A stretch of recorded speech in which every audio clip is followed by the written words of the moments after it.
Part 1, the frustration. Everyone accepts as normal. Did you know there's a simple technique that can keep a pepper plant producing all year long? For years, I grew peppers the way most people do. I planted a healthy seedling, cared for it patiently, harvested 5 or 6 good peppers, and then watched the same disappointing pattern repeat itself. The plant would slow down, start looking weak, lose its beauty, and stop producing. Then I would pull it out and start over from the beginning. It was frustrating, but because it happened so often, I started to think that was simply how pepper plants worked. There was also the cost. Peppers are expensive, especially when you want to buy them regularly. In Mexico, depending on the season and the color, they can easily cost between 70 and 100 pesos per kilo. I wanted fresh peppers always available at home, but steady production felt impossible. It seemed like I had only two choices: keep buying them or keep replanting over and over again. Then, during a visit to a small farm in the interior of Sinaloa, I saw something that changed the way I understood the plant completely. I met an 81-year-old man who had enormous pepper plants loaded with fruit, some of them producing continuously for more than 2 years. I was amazed. I asked him what the secret was. He smiled and said, "It's not a secret, it's technique. A pepper plant can produce all year if you know how to care for it. I'll show you." In that moment, I realized the problem might not be the plant at all. Maybe the problem was the way I had been treating it. Part 2, the real reason pepper plants stop producing. Before I show you the method, I need to explain why pepper plants usually stop producing after only a few harvests. Most people believe peppers are single-season plants. They plant them once, harvest a few fruits, see the plant lose strength, and assume it has reached the end of its life. So they pull it out and start again from zero. But according to the original explanation, that is the mistake. Pepper is not truly an annual plant. It is a perennial, which means that with proper care, it can live for years and continue producing. The problem is not the nature of the plant. The problem is the way we usually grow it.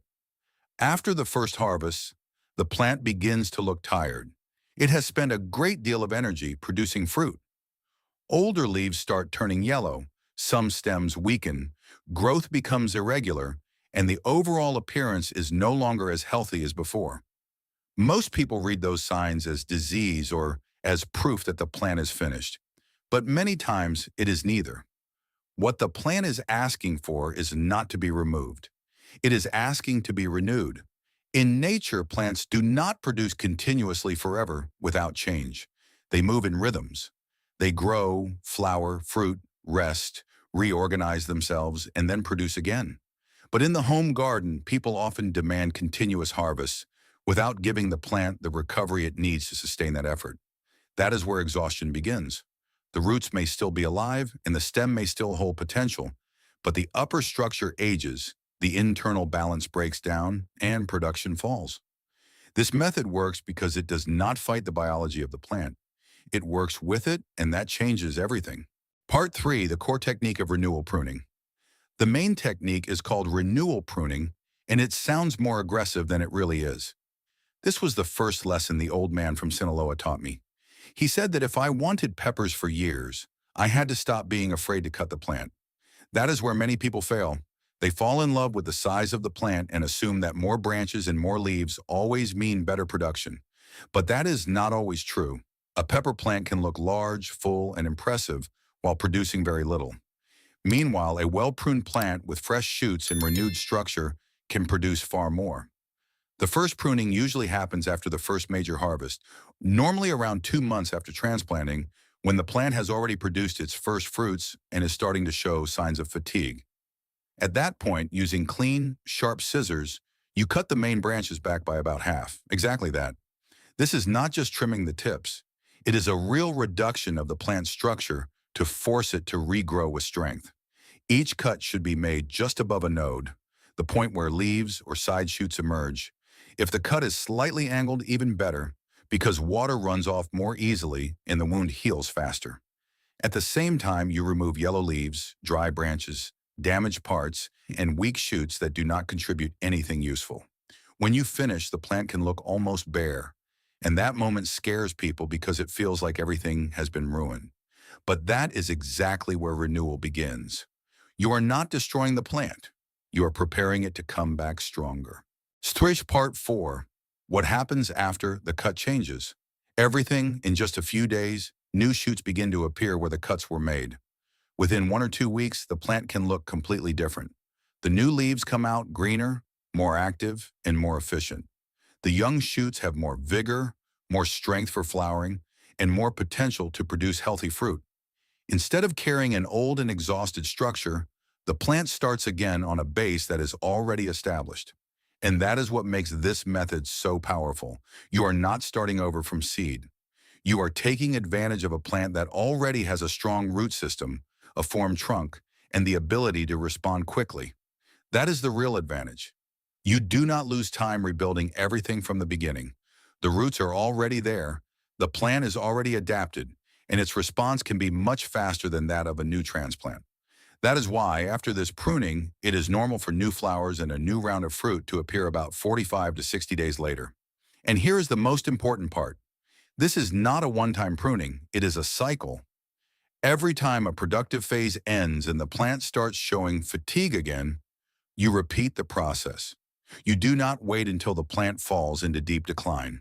You act before that happens. That is how you keep it young. That is how you prevent premature aging. That is how you turn a plant most people would throw away into a steady source of harvest. Part 5. The foundation has to be right from the start. For this system to work well, the plant has to start well. People often underestimate the importance of the initial setup, but if the pepper plant begins in a small pot, poor soil, or a place with too little light, it will never develop the strength needed to support years of production. The method can renew a tired plant, but it cannot create strength that was never built in the first place. The first point is root space. Pepper plants can grow in containers, but if you want to keep them for a long time, they need enough volume. A deep and wide pot makes a major difference. The recommendation is not to go below about 40 centimeters in diameter and 40 centimeters in depth. If you plant directly in the ground, even better, as long as the soil has good structure and good drainage. It is also important to leave at least half a meter between plants so air can circulate and roots can expand without too much competition. The second point is the soil itself. Pepper plants do best in soil that is rich, loose, and able to hold moisture without becoming waterlogged. A simple and effective mix can be made with topsoil, compost, or worm castings, and some sand or another material that improves drainage. Compost adds organic matter and life. Worm castings improve structure, microbial activity, and available nutrients. Sand helps prevent compaction. It is also useful to add a slower release source of phosphorus, such as bone meal, to support root development and later flowering. If the plant begins in the right conditions, the whole system becomes much stronger. Part 6. Light, water, support, and timing. The next point is watering. During the first 2 weeks after transplanting, the soil should stay lightly moist so the plant can establish itself without stress. That does not mean soaking it constantly. It means keeping moisture steady. After the plant adapts, watering should become more deliberate, only when the top layer of the soil has started to dry. Pepper plants suffer both from lack of water and from excess water. Repeated dry periods can cause flower drop, misshapen fruit, and general stress. Too much water can encourage fungi, rot, and weak roots. The key is regularity. Light matters just as much. Pepper plants need direct sun, more than many people realize. To produce well, they need at least 6 hours of sunlight a day, and usually the better the exposure, the better the response, as long as the plant is not lacking water. In partial shade, a plant may survive and even look fairly healthy, but production drops sharply. If the goal is long-term harvest, strong sunlight is essential. Support also matters. A plant expected to live for years and carry repeated waves of fruit needs help staying upright. It is better to place a simple stake early than to wait for the stem to lean or break under weight. And once the plant is well established, timing becomes everything. The first renewal pruning usually comes after the first major harvest. After that, each productive phase ends and leads to another pruning, often about every 3 months. But the real key is not following a rigid calendar. It is learning to read the plant and act when vigor begins to fall. Part 7, the three-plant rotation that creates continuous harvest. Now imagine applying this method not to one plant, but to three. That was the system I adopted after seeing that it truly worked. Instead of depending on a single pepper plant to carry all production, I managed three plants on a staggered schedule. One is pruned in January, another in February, and the third in March. Then when April comes, the cycle returns to the first plant. The idea is simple, but the effect is powerful. While one plant is pushing out new shoots after pruning, another is entering its flowering phase, and the third is already maturing fruit. That changes everything. You are no longer stuck with one heavy harvest followed by weeks of waiting. Production becomes spread across time. One plant is recovering, one is preparing, and one is producing. Instead of a single peak followed by decline, you create a steady flow. Suddenly, having peppers available all year no longer feels impossible. It becomes realistic. And this result does not come from magic, miracle fertilizer, or some secret seed. It comes from organization, observation, and proper management. This is where the method stops feeling like a simple gardening trick and starts becoming a real system. You are no longer reacting after the plant declines. You are planning ahead and using the natural rhythm of growth, harvest, fatigue, and renewal in a more intelligent way. But even that system cannot last if the soil is empty. And that leads to the second pillar of the method, fertility. Part 8. The second pillar of the system is fertility. This is where many people overlook the real secret. Renewal pruning can trigger regrowth, but if the soil is depleted, the plant has nothing to respond with. Pepper plants are demanding. Every fruit they produce removes something from the system. They need nitrogen for leaves and growth, phosphorus for roots and flowering, potassium for fruit quality and resilience, along with calcium, magnesium, and other elements that keep the plant in balance. If you keep harvesting and never replace what was taken, the soil becomes exhausted. And a plant growing in exhausted soil cannot maintain continuous production. That is why the method recommends a recovery feeding right after each pruning. At that stage, the plant needs resources to produce new shoots and rebuild its upper structure. A combination of worm castings, a little bone meal, and a small amount of wood ash works very well. The worm castings provide gentle nitrogen, microbial life, and better soil structure. The bone meal provides phosphorus and calcium. The wood ash adds potassium and minerals, though only in a small amount so the pH does not become unbalanced. Applied around the base of the plant and followed by a deep watering, that mixture gives the plant what it needs to return with strength. Then about 15 days later, when new shoots begin to appear, it helps to reinforce the soil with more organic matter. During the vegetative phase, nitrogen matters, but not in excess. You do not want only leaves, you want balance. Then when flowers begin to appear, the nutritional focus shifts toward phosphorus and potassium, helping the plant move from green growth into flowering and fruit set. During fruit formation, potassium remains especially important for filling, firmness, flavor, and overall fruit health.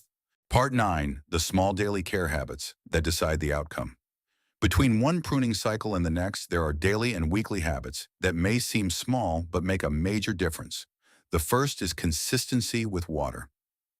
Pepper plants do not respond well to abrupt changes. Several dry days followed by heavy watering often lead to stress, drop flowers, split fruit, or irregular growth. The second is cleanliness. Yellow leaves, dry sections, and damaged tissue should be removed, not only for appearance, but because those parts no longer help the plant and can become entry points for bigger problems. The third is controlling unwanted shoots. Weak, badly placed, or very low shoots can pull energy away without adding useful structure. So removing them helps direct vigor where it matters most. The fourth habit is pest monitoring.